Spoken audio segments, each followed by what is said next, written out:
Este podcast es posible gracias a nuestros patrocinadores K-School, Flat 101, SideSpect y Visual Website Optimizer. Gracias por su apoyo a la comunidad CRO y CXO.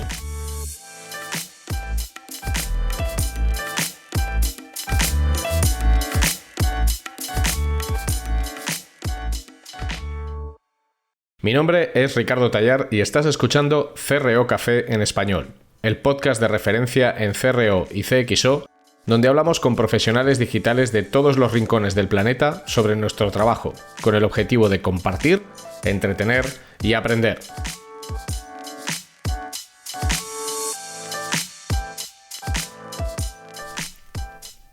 Bienvenidos a este episodio bonus de CRO Café en Español. El título del episodio de hoy ya veis que es CRO para dummies y al final, CRO para principiantes, ¿no? Para gente que a lo mejor cree que no sabe mucho o que no tiene un conocimiento muy estructurado sobre qué es esto del CRO. Y de eso es de lo que vamos a hablar en este episodio. A lo mejor no es tanto para super dummies, para gente que no sabe absolutamente nada de CRO, pero desde luego si eres un super mega especialista de la muerte, pues quizás este no sea el episodio que más te interesa escuchar. Este episodio lo hago por una sugerencia y por una petición de mi amigo del alma y compañero de fatigas en este podcast a los mandos técnicos, Luis Miguel Ferrer, que siempre me dice cosas como, oye, muy chulo esto del CRO, pero hay un montón de cosas que no acabo de entender, o siempre me acaba preguntando que a qué puñetas me dedico yo y en qué consiste esto del CRO. Así que él mismo me ha animado a grabar un episodio con este objetivo, y el objetivo es ese, el de iniciar a cualquier persona que no tenga ni idea de esto en el mundo del CRO. ¿Tú ya sabes mucho? Te puedes saltar este episodio. ¿Aún así te apetece escucharlo? Fantástico y maravilloso. ¿Es el episodio ideal para que tu familia entienda a qué te dedicas? Pues oye, se lo pasas y os lo ponéis en una fiesta o hacéis pues lo que sea, ¿no? O en la barbacoa o en las comidas familiares o en la sobremesa. Así que vamos con esto del CRO para dummies. Coge tu café, coge tu té, coge tu matcha, tu latte macchiato o lo que sea que estés bebiendo o tu chupito favorito y relájate y vamos a por ello. Vamos a empezar por el principio. ¿De dónde viene el término y qué significa? ¿Vale? Y me voy a remontar a los años 2000, ¿vale? A principios de los 2000 ya sabéis que llega un momento en el que hay una tremenda burbuja de Internet, ¿vale? Hay una tremenda burbuja de Internet y muchos negocios digitales, pues se arruinan. Se habían invertido cantidades descomunales de dinero en las .com, como se decía en aquella época, y luego, pues aquello fracasó estrepitosamente. A partir de ese fracaso, a partir de esa explosión de la burbuja, empieza a cobrar cada vez más importancia la medición. Es decir, más o menos todo el mundo, todas las empresas podían tener un sitio web o una aplicación en aquellos años no tanto, pero un sitio web, un activo digital, pero la mayoría solo se preocupaban de tener una web y en algunos casos de conseguir algo de tráfico, ¿vale? Pero no se hacía un análisis ni se medía absolutamente nada acerca de cuál era el rendimiento de ese producto o de ese servicio digital, ¿vale? En primer lugar, llegan a nuestra vida herramientas como Urchin Analytics, que se acaba convirtiendo en Google Analytics en el año 2006, y a partir de ahí la medición empieza a popularizarse. Y al final la medición es una forma de empezar a comprender si aquello que tú has creado, si ese sitio web que tú has creado, pues está funcionando o no, para saber si hay gente que lo visita o no, y para saber si la gente que lo visita, pues qué es lo que ve, cuánto tiempo está, métricas muy básicas, ¿no? Lo que ahora llamamos a veces vanity metrics o métricas de vanidad, pero están ahí y te ayudan un poco, por lo menos a saber que lo que estás haciendo funciona, que tiene sus visitas, que viene gente, etc. En el año 2007 aparece Google Website Optimizer, ¿vale? Que es una herramienta de testing. Con esta herramienta, Google, ¿qué es lo que pretende hacer? Sobre todo introducir lo que se conoce como Data Driven en las decisiones de marketing. Data Driven es conducido por los datos o dirigido por los datos. Es decir, vamos a evaluar la calidad del marketing que hacemos en función de lo que nos digan los datos. Y una herramienta como Google Website Optimizer, que es una herramienta de testing, lo que permite es que tú le enseñes a un usuario la página de producto original que está viendo y una página de producto alternativa, en la que has modificado los textos, en la que has modificado la foto, en la que has modificado el CTA, que son las siglas de Call to Action, o el texto de la llamada a la acción del botón, o que has modificado una serie de elementos. Y que compruebes contra un objetivo que se mide como métrica, como puede ser una venta, o como puede ser el tiempo que pasa alguien en el site, o como pueden ser muchas cosas, que compruebes frente a esa métrica cuál funciona mejor, la versión original o la versión alternativa. Y con los datos de que lo que funciona mejor es la versión original o la versión alternativa, las decisiones de marketing ya no son decisiones de ego, ya no son decisiones de yo creo, a mí me han dicho, la abuela opina, mi prima dice, sino que son decisiones de, hey, que tengo estos datos que me dicen que la versión alternativa funciona mejor. En el año 2007 llega Google Website Optimizer, llega el auge del Data Driven y empieza a haber publicaciones acerca de la importancia de medir para mejorar, o también lo que a veces se llama analítica accionable. Tengamos datos, que está muy bien, pero tengamos datos para hacer algo, tengamos datos para hacer cosas con esos datos, no tener datos por tener datos, sino datos para hacer cosas. Y empieza a haber libros sobre el tema. Yo el primer libro que tengo, de hecho lo tengo aquí, lo que pasa que evidentemente como esto es un podcast pues no me podéis ver, pero en el año 2008 se publica un libro que 13 años más tarde, en el momento de grabar este episodio, sigue vigente en su mayor parte, que se llama Always Be Testing. The Complete Guide to Google Website Optimizer. Es un libro escrito por Brian Eisenberg y John IV von Tivadar. Sí, el nombre es John IV von Tivadar con Lisa Davis. Y es un libro del año 2008. Y es un libro que su título es AB Always Be Testing, o sea, AB siempre testando, y es una guía de cómo utilizar Google Website Optimizer. Aquí no se habla todavía de CRO en este libro. Se habla de optimización. Alrededor de los años 2010-2012 empieza a haber ya otros libros, como por ejemplo Landing Page Optimization de Tim Ash o Call to Action de los hermanos Eisenberg, de Jeffrey y Brian Eisenberg, que ya hablan de Conversion Rate Optimization, de mejora del ratio de conversión. Y al final, si lo buscáis en la Wikipedia o lo buscáis en un montón de sitios, o como puede ser Moz o cualquier portal de marketing, más o menos todo el mundo te va a dar la misma explicación. Al final el CRO son las siglas de Conversion Rate Optimization, optimización del ratio de conversión. El ratio de conversión es una métrica que consiste en saber cuántas sesiones necesitas para generar una venta o un objetivo que se pueda medir con analítica digital. Pues si yo tengo un e-commerce y para hacer una venta necesito 100 sesiones, 100 visitas, evidentemente mi ratio de conversión es del 1%. ¿Vale?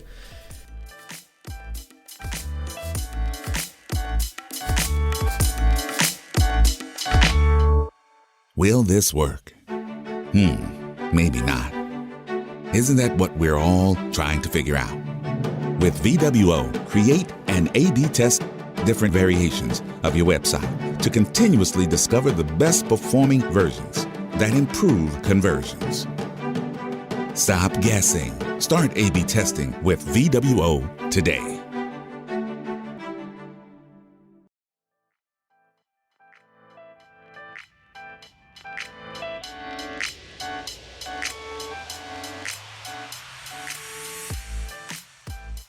CRO es un sistema, es un proceso, es una metodología enfocada a la mejora continua de un producto o de un servicio digital para que funcione al mayor grado de eficiencia posible, para que en cada momento temporal esté en producción la mejor versión, la que es más favorable para nuestros clientes y la que nos permite conseguir nuestros mejores objetivos de negocio.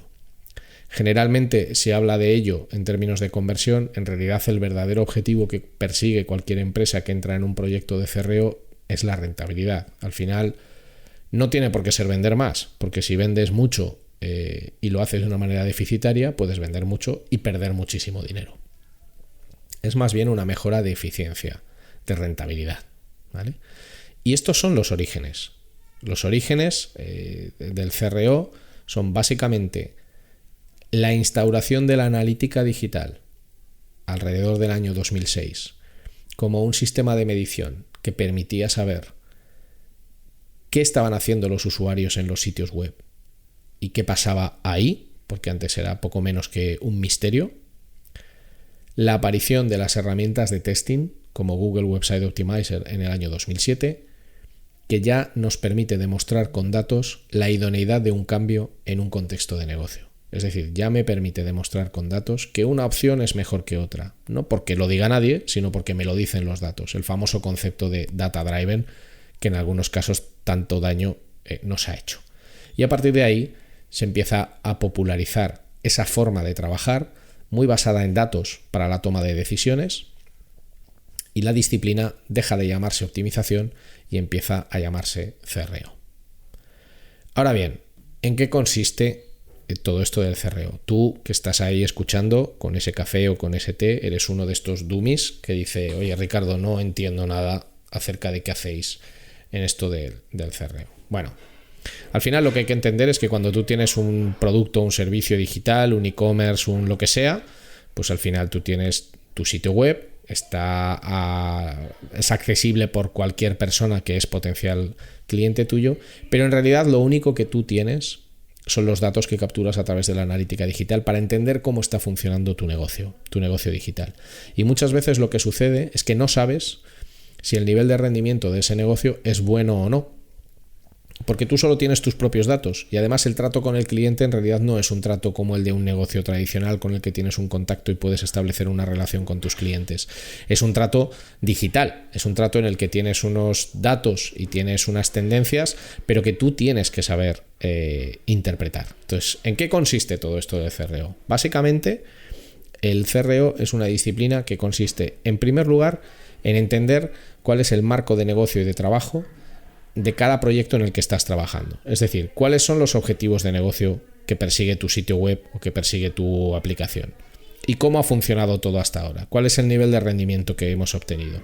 Oye, se convierte de media al 1%, al 1,5%, al 3%, al 20%. Me da igual. O es un negocio cíclico en el que hay mucho negocio en verano y hay muy poco negocio en invierno. O en el que todas las ventas se producen a final de mes. O yo qué sé.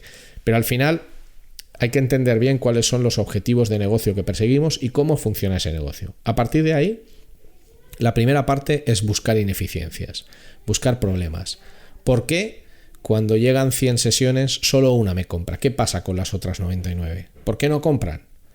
Porque al final, pensad que si hablamos de mejorar al doble, estás hablando de un 2%, ¿no? O sea, 2 compran, 98 no. O sea, no es una ganancia brutal, el famoso embudo, ¿no?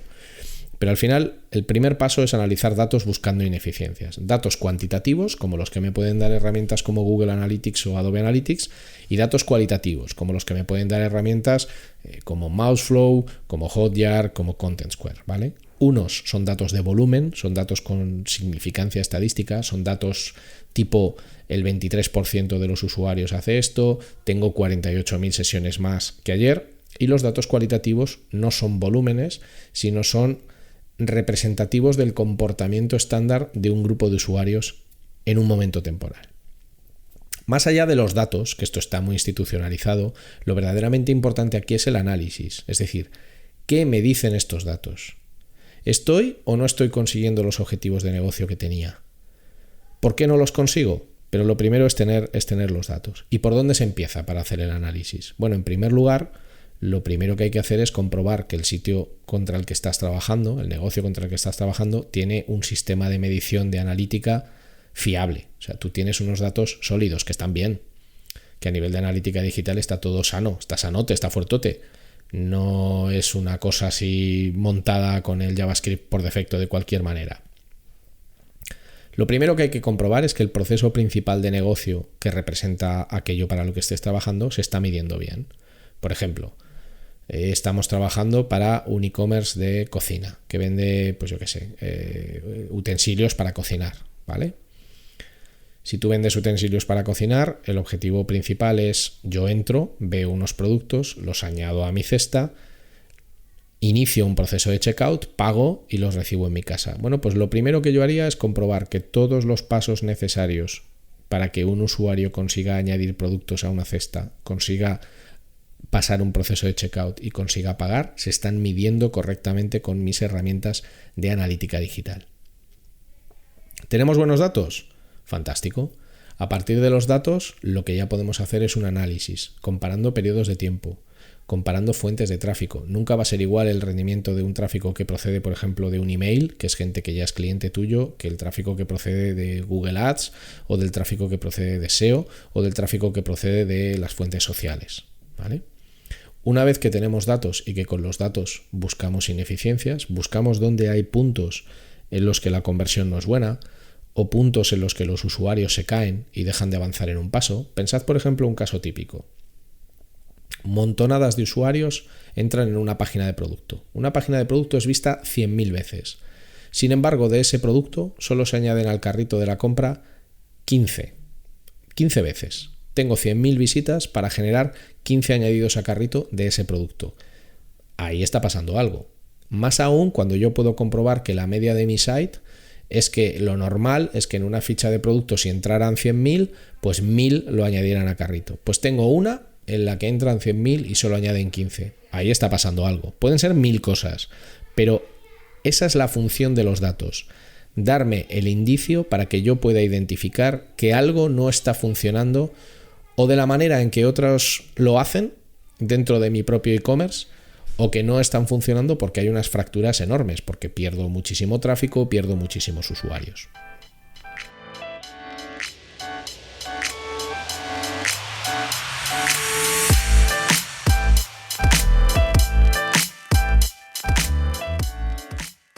Ahora vas a escuchar un anuncio, pero de verdad que es un anuncio relevante.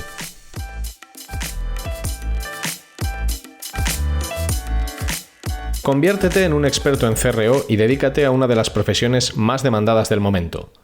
El máster de CRO de K-School, con un claustro de profesores especializados en conversión y negocios digitales, es la formación que estás buscando.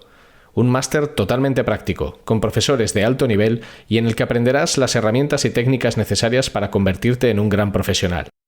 Estúdialo en modalidad presencial en Madrid o Barcelona o hazlo desde cualquier lugar del mundo en streaming. Más información en kschool.com.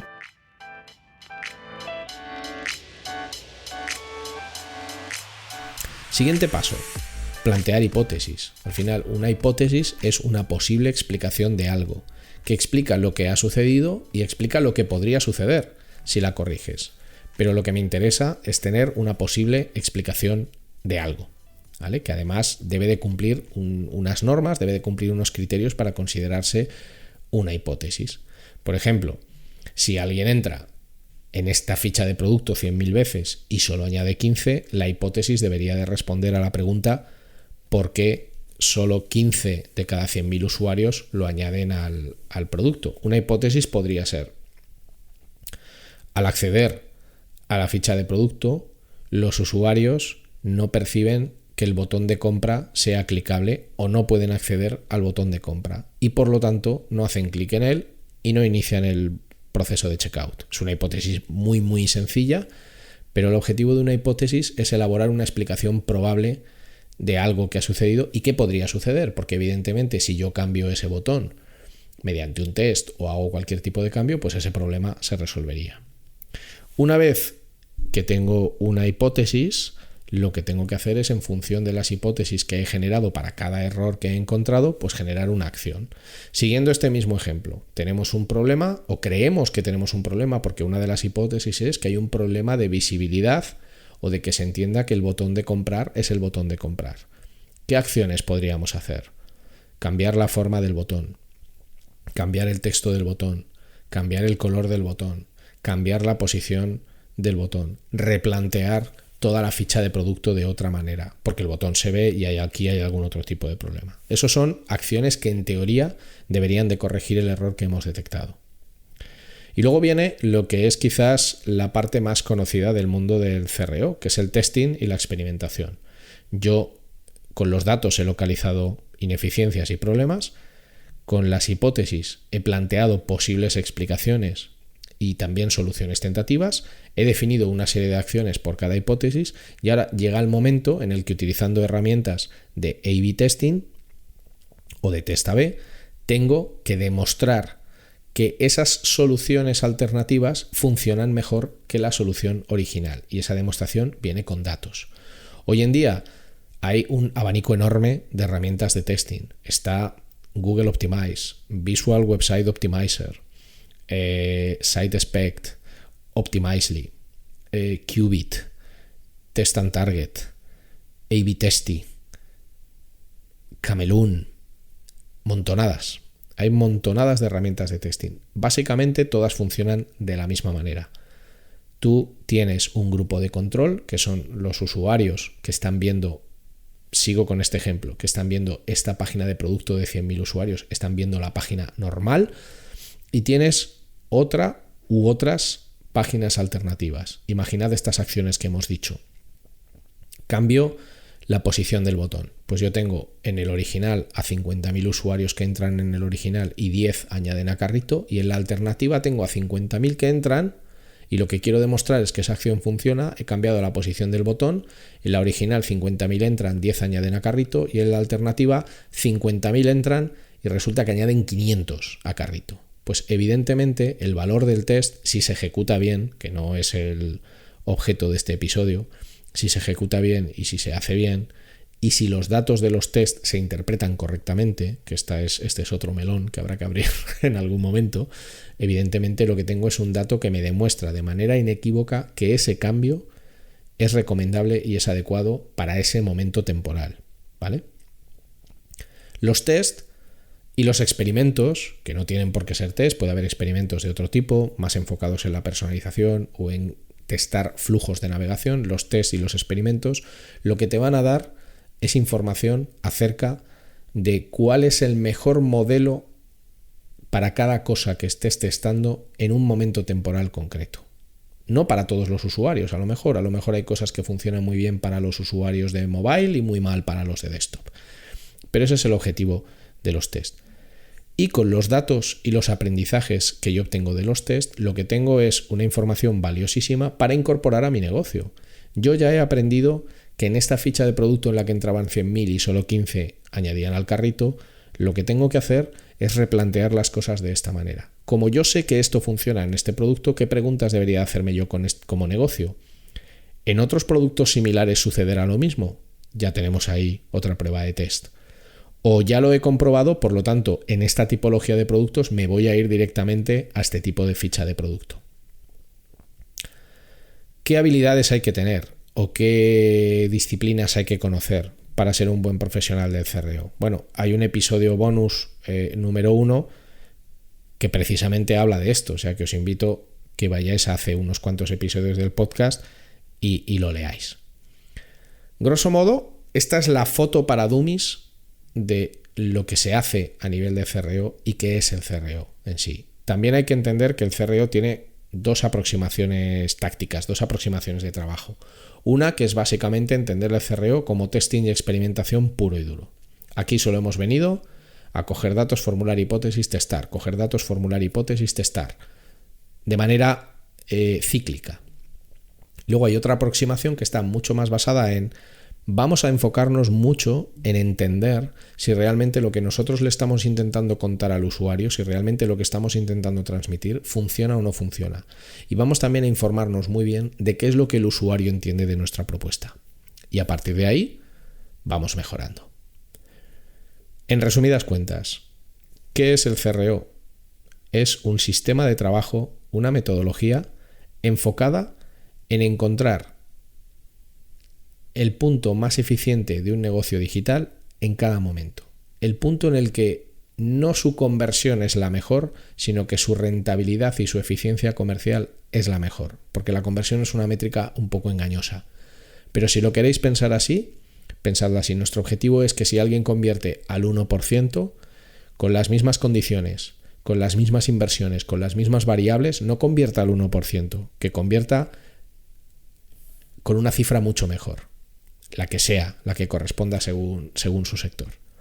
Ese es nuestro objetivo y para eso trabajamos, siempre analizando, siempre proponiendo hipótesis, siempre definiendo acciones, a partir de ahí generando test y experimentos y a partir de esos test y experimentos aprendiendo e incorporando al negocio, a cualquier futuro lanzamiento. Y espero que con esto os haya quedado claro y meridiano en qué consiste el CRO como disciplina y a qué nos dedicamos las personas que trabajamos en CRO. Si todavía no ha quedado lo suficientemente claro, yo encantado de la vida de resolveros cualquier duda que podáis tener. Podéis localizarme como rtallar, RTAYAR en Twitter, o como Ricardo Tallar en LinkedIn y en Instagram rtallar también, y encantado de echaros un cable en lo que pueda. Y espero que este episodio de CRO para Dummies haya hecho que los que os sintierais dummies ahora os sintáis mucho menos dummies, y si alguien ha venido pensando que lo sabía todo y ha sacado algo nuevo, aunque solo sea una pequeña chorradilla, ya me doy por satisfecho. Muchísimas gracias por vuestro tiempo y nos vemos en el siguiente episodio.